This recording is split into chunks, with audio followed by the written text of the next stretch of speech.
بسم اللہ الرحمن الرحیم۔ معزز ناظرین السلام علیکم۔ آج میں جس ٹاپک پہ بات کروں گی وہ ہے قصہ آدم۔ اللہ تبارک تعالیٰ ارشاد فرماتے ہیں، اور میں نے جنوں اور انسانوں کو اپنی عبادت کے لیے پیدا کیا۔ اللہ تبارک تعالیٰ نے حضرت آدم علیہ السلام کو اور ہمیں کیوں پیدا فرمایا؟ تاکہ ہم اس کی عبادت کریں، اگرچہ وہ عبادت کے محتاج نہیں۔ وہ تو بے نیاز ہے، البتہ ہم اس کے محتاج ہیں۔ اس کے اسماء بہترین اور حسین ہیں۔ وہ عالی شان صفات کا مالک ہے۔ اس نے اپنے ناموں کے اثار ظاہر کرنے کے لیے مخلوق کو پیدا فرمایا۔ رحمت کے اثار، قدرت کے اثار، جبر اور طاقت کے اثار اور حکمت کے اثار ظاہر کرنے کے لیے مخلوقات کو پیدا فرمایا، ورنہ وہ کسی چیز کا محتاج نہیں۔ جب اللہ کریم نے حضرت آدم علیہ السلام کی تخلیق کا ارادہ فرمایا تو فرشتوں سے فرمایا۔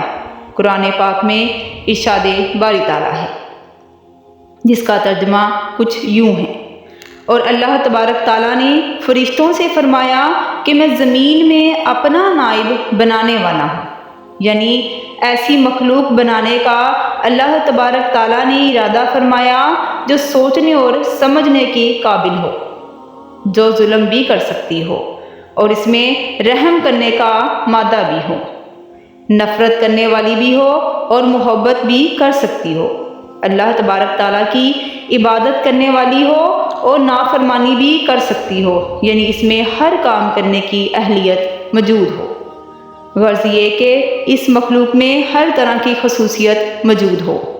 جب اللہ تبارک تعالیٰ نے اپنا ارادہ ظاہر فرمایا تو فرشتوں نے حیران ہو کر عرض کیا، جس کا ذکر قرآن پاک میں ہے، سورۃ البقرہ کی آیت نمبر 30۔ ارشاد باری تعالیٰ ہے، جس کا ترجمہ یہ ہے۔ یہ سن کر فرشتوں نے عرض کیا کہ کیا ایسے کو اپنا نائب بنائے گا جو زمین میں فساد پھیلائے اور خون ریزی کرے گا، اور ہم تجھے سراہتے ہوئے تیری تسبیح بیان کرتے ہیں اور تیری پاکی بیان کرتے ہیں۔ اللہ کریم نے فرشتوں کی یہ بات سن کر ارشاد فرمایا، ترجمہ: جو میں جانتا ہوں وہ تم ہرگز نہیں جانتے۔ اللہ کریم کا یہ ارشاد سن کر فرشتے خاموش ہو گئے۔ پھر یقیناً فرشتوں نے دیکھا کہ زمین پر صرف فساد نہیں بلکہ امن قائم کرنے والے لوگ بھی ہیں، اور صرف نافرمانی کرنے والے ہی نہیں بلکہ اللہ تبارک تعالیٰ کے فرما بردار بھی تھے۔ فرشتوں نے اللہ تبارک تعالیٰ پر کوئی اعتراض نہیں کیا اور نہ ہی کوئی مخالفت کی، کیونکہ اللہ تبارک تعالیٰ نے ان کو پہلے ہی علم دے رکھا تھا کہ جو خلیفہ میں بنانے والا ہوں، اس میں اور اس کی اولاد میں عناصر اربع کی آمیزش ہوگی جو ایک دوسرے کے مخالف ہوں گے، یعنی آگ، مٹی، پانی اور ہوا کا مجموعہ ہوگا۔ یہ علم فرشتوں کو رب تعالیٰ کے بتانے سے حاصل ہوا تھا یا ان پر لوح محفوظ کو منکشف کرنے سے حاصل ہوا تھا؟ انہوں نے سوچا کہ مخالف اور ضد کی چیزیں ملنے سے تو فساد ہی فساد ہوگا۔ خلیفہ تو اس لیے بنانا ہے کہ زمین میں بلائی کی راہ قائم کی جائے، تو جس کی بنیاد فساد پر ہوگی اس سے یہ کام کیسے ممکن ہو سکتا ہے کہ زمین میں بلائی قائم کریں۔ ارشاد باری تعالیٰ ہے کہ بے شک ہم نے تمہارے اصل آدم علیہ السلام کو مٹی سے پیدا کیا۔ ترجمہ: یاد کرو اس وقت کو جب آپ کے رب نے فرشتوں سے کہا کہ بے شک میں ایک بشر کیچڑ سے بنانے والا ہوں، اور اس سے مراد آدم علیہ السلام ہے۔ اب سوال یہ پیدا ہوتا ہے کہ حضرت آدم علیہ السلام کی تخلیق کے لیے مٹی کہاں سے لی گئی تھی؟ تو بزرگوں کا ارشاد ہے کہ اللہ تبارک تعالیٰ نے فرشتوں کو حکم دیا کہ زمین میں سے ایک مٹی بھر لا، اور اس مٹی میں ہر قسم کے ذرات شامل کیے گئے، سرخ، سفید اور سیاہ، یوں مٹی تیار کی گئی۔ اسی طرح کچھ مٹی نرم زمین سے لی گئی اور کچھ سخت زمین سے۔ جتنے رنگ والی مٹی آپ کے جسم سے لگائی گئی، آپ کی اولاد میں اتنے ہی رنگوں والے لوگ موجود ہیں۔ اسی طرح نرم دل والے بھی ہیں اور سخت دل والے بھی ہیں۔ کتاب تذکرۃ الانبیاء میں یوں بیان ہے، آدم علیہ السلام کے جسم اطہر کی تخلیق کے لیے مٹی لانے کے لیے جبرائیل علیہ السلام کو زمین پر بھیجا گیا۔ آپ جب تشریف لائے تو زمین سے مٹی لینے کا ارادہ کیا تو زمین نے بڑی عاجزی اور انکساری گریہ زاری سے عرض کیا کہ میری مٹی سے بننے والے لوگوں نے اگر خون ریزیاں کی اور جرائم کی وجہ سے جہنم میں گئے تو مجھے بہت تکلیف ہوگی۔ حضرت جبرائیل زمین کی عاجزی کو دیکھ کر واپس چلے گئے اور اللہ تبارک تعالیٰ کے حضور سارا ماجرا بیان کر دیا۔ اسی طرح حضرت اسرافیل بھی اور حضرت میکائیل بھی آ کر واپس چلے گئے۔ ان کے بعد حضرت عزرائیل علیہ السلام آئے۔ ان کی خدمت میں بھی زمین نے عاجزانہ گفتگو کی، مگر آپ نے زمین کی انکساری کی طرف کوئی توجہ نہ دی، بلکہ ارشاد باری تعالیٰ کے مطابق زمین سے مٹی لے کر رب تعالیٰ کے حضور حاضر ہو گئے۔ اسی وجہ سے اللہ تبارک تعالیٰ نے روح قبض کرنا بھی آپ کے سپرد کیا۔ اللہ تبارک تعالیٰ نے جب حضرت آدم علیہ السلام کو پیدا کرنے کا ارادہ فرمایا تو زمین کو بتایا کہ میں تجھ سے اپنی ایک مخلوق پیدا کرنے والا ہوں، جو میرے فرمانبردار ہوں گے ان کو میں جنت میں داخل کروں گا، اور جو میرے نافرمان ہوں گے ان کو میں جہنم کی آگ میں ڈال دوں گا۔ یہ سن کر زمین نے پھر پوچھا کہ اے اللہ، مجھ سے پیدا ہونے والی مخلوق جہنم کی آگ میں جائے گی؟ رب تعالیٰ نے فرمایا کہ ہاں۔ تو زمین اتنا روئی کہ اس کے رونے سے چشمے جاری ہو گئے جو قیامت تک جاری رہیں گے۔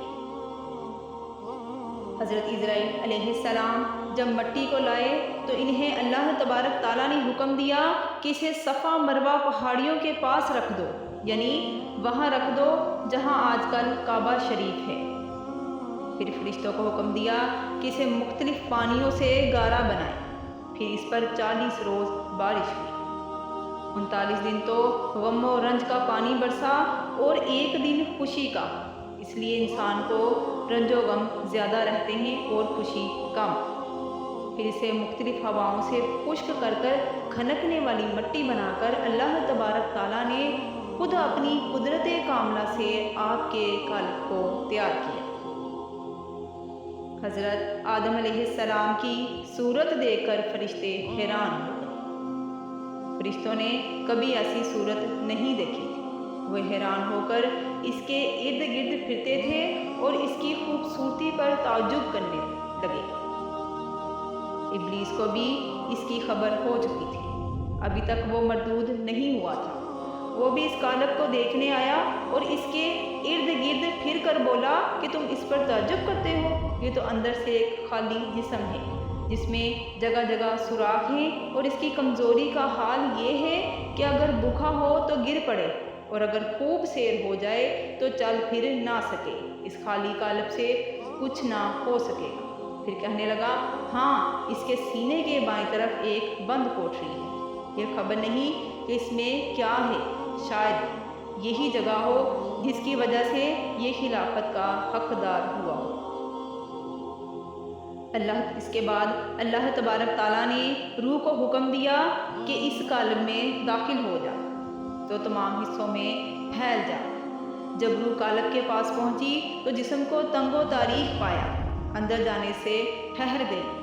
بعض روایات میں آتا ہے تب نور مصطفیٰ محمد صلی اللہ علیہ وآلہ وسلم سے وہ قالب جگمگا دیا گیا، یعنی وہ نور آدم علیہ السلام کی پیشانی میں امانت رکھا گیا۔ اب روح آہستہ آہستہ داخل ہونے لگی۔ ابھی سر میں ہی تھی کہ آپ کو چھینک آئی اور زبان میں پہنچی تو آپ نے الحمدللہ پڑھا۔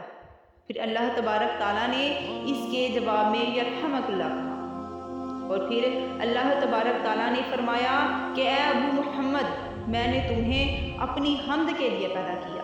جب روح کمر تک پہنچی تو آپ نے اٹھنا چاہا لیکن آپ گر پڑے، کیونکہ روح ابھی تک نیچے والے حصہ میں نہیں پہنچی تھی۔ تو اللہ تبارک تعالیٰ نے فرمایا، ارشاد باری تعالیٰ ہے کہ انسان جلد باز پیدا کیا گیا۔ پھر روح تمام جسم میں پھیل گئی تو آپ کو حکم ہوا کہ فرشتوں کو سلام کرو۔ آپ نے کہا السلام علیکم۔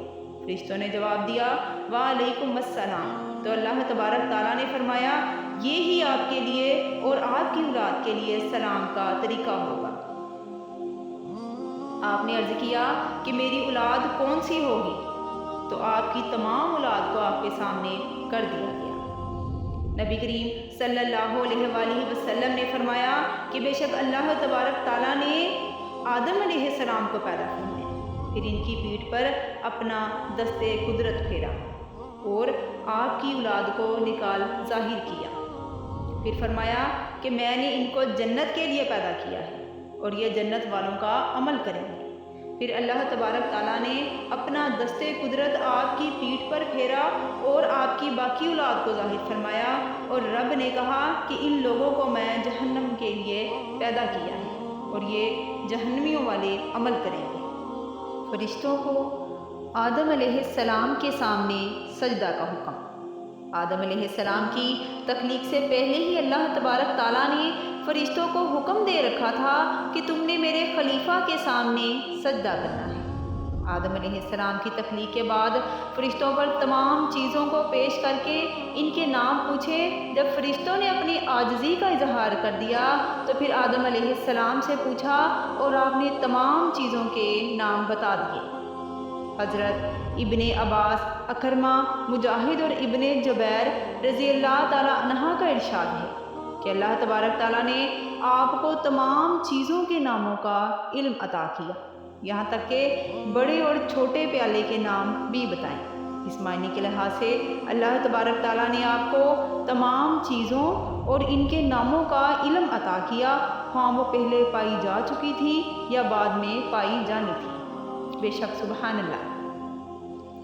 ارشاد باری تعالیٰ ہے تو پھر اللہ تبارک تعالیٰ نے حکم دیا، اور یاد کرو جب ہم نے فرشتوں سے کہا آدم کو سجدہ کرو، سب نے سجدہ کیا سوائے ابلیس کے، اور اس نے انکار کیا اور تکبر کیا اور کافروں میں سے ہو گیا۔ معزز ناظرین، یاد رہے کہ فرشتوں کو سجدہ تعظیمی کا حکم دیا گیا تھا، جیسے حضرت یوسف علیہ السلام کے سامنے آپ کے بھائیوں نے تعظیماً سجدہ کیا، مگر شیطان نے سجدے سے انکار کر دیا۔